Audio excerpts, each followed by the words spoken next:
I used to think cruise food was foolproof. How could you go wrong with endless buffets and professional chefs? Then I spent day 3 of my first Caribbean cruise feeling miserable, missing the port excursion I'd paid extra for, all because of one seemingly innocent food choice. After 30-plus cruises, I've learned there are definitely smarter and less smart ways to approach cruise dining. Today, I'm sharing the 5 biggest food mistakes I've made over the years, so you can enjoy every bite of your cruise without the regret. These aren't scare tactics. They're real lessons learned the hard way that can help you cruise smarter from day 1. Here's the thing about cruise food. It's incredible, but it's also a massive operation feeding thousands of people daily.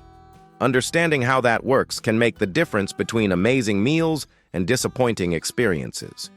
My wake-up call came during that first cruise when I spent an entire day feeling awful instead of exploring Cozumel. I realized I needed to approach cruise dining more strategically, not just grab whatever looked good.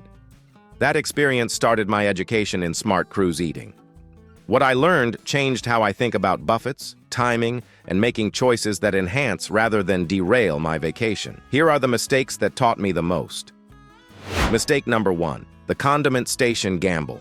Picture this. I'm loading up my burger at the pool grill, and that ketchup dispenser looks perfectly normal. I pump away, take a big bite, and immediately know something's wrong.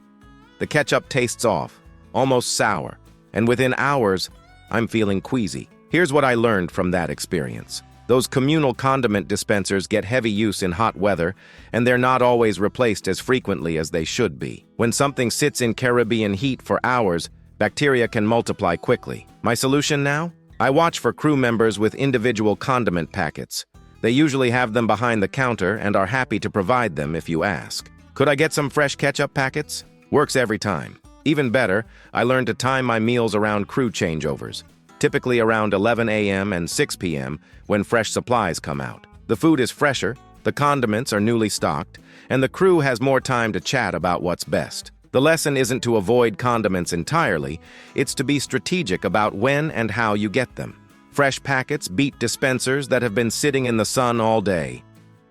Mistake number 2, the port water assumption. This mistake happened in Cozumel, and it nearly ruined 2 days of my vacation. I was thirsty, saw a water fountain near the port, and thought, water is water, right? Wrong. Within 6 hours, I was dealing with stomach cramps that kept me cabin-bound while my friends explored Mayan ruins. The ship's doctor explained that while the water was probably safe for locals, my system wasn't used to the different mineral content and bacterial composition.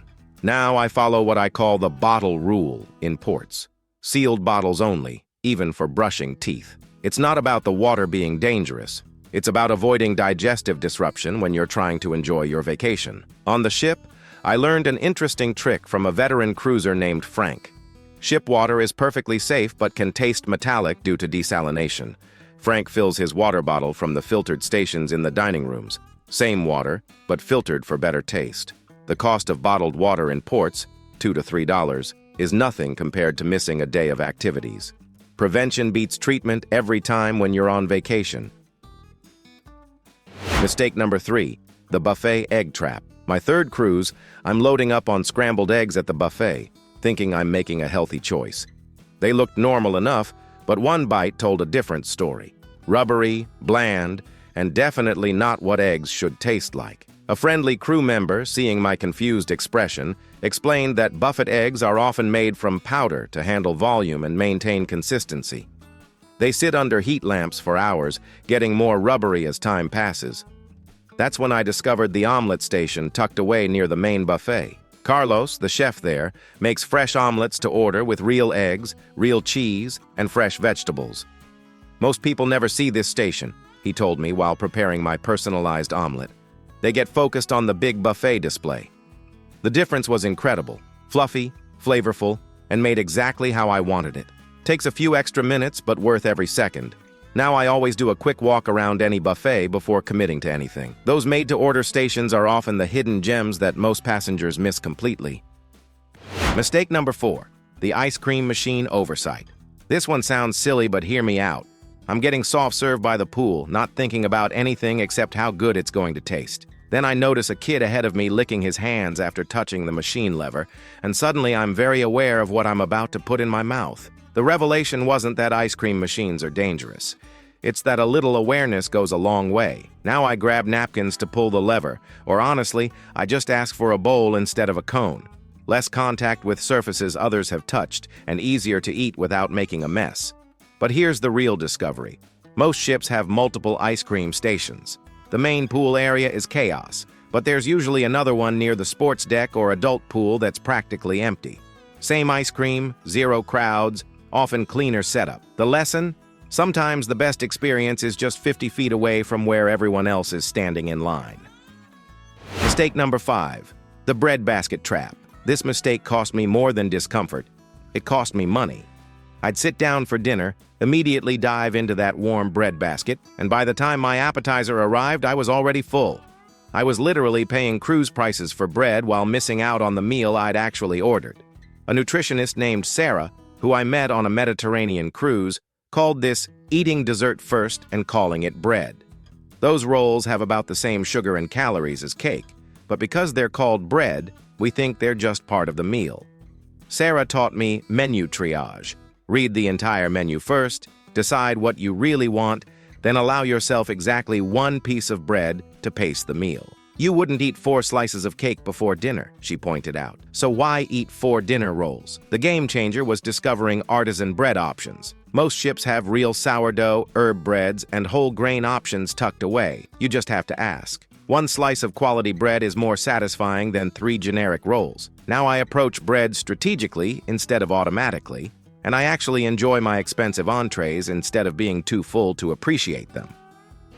The smart alternatives. Each of these mistakes taught me there's usually a better option available if you know where to look. Ask crew members about individual condiment packets. Stick to bottled water in ports. Find the omelet station instead of settling for buffet eggs. Use napkins at ice cream machines and look for quieter stations. Treat bread as an appetizer, not a main course. The pattern? The obvious choice isn't always the best choice. A little awareness and strategic thinking can dramatically improve your cruise dining experience without avoiding anything entirely. Here's what these mistakes taught me. Cruise food problems aren't about the cruise lines trying to serve bad food. They're about understanding how mass feeding works and making smart choices within that system. Every mistake led to discovering something better. Fresher condiments, filtered water, made-to-order options, quieter venues, quality bread choices. The cruise lines want you to find these alternatives. They're built into the system for passengers who take time to explore.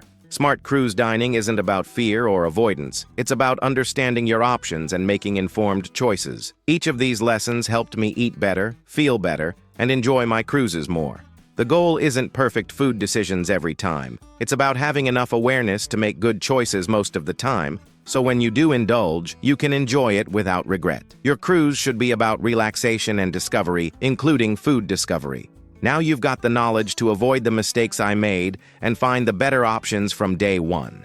Thanks for learning from my mistakes with me today. Have you made any cruise food mistakes that taught you valuable lessons? Share your stories in the comments. We're all learning from each other. Until next time, cruise better, spend smarter, and travel wiser. Safe travels, everyone!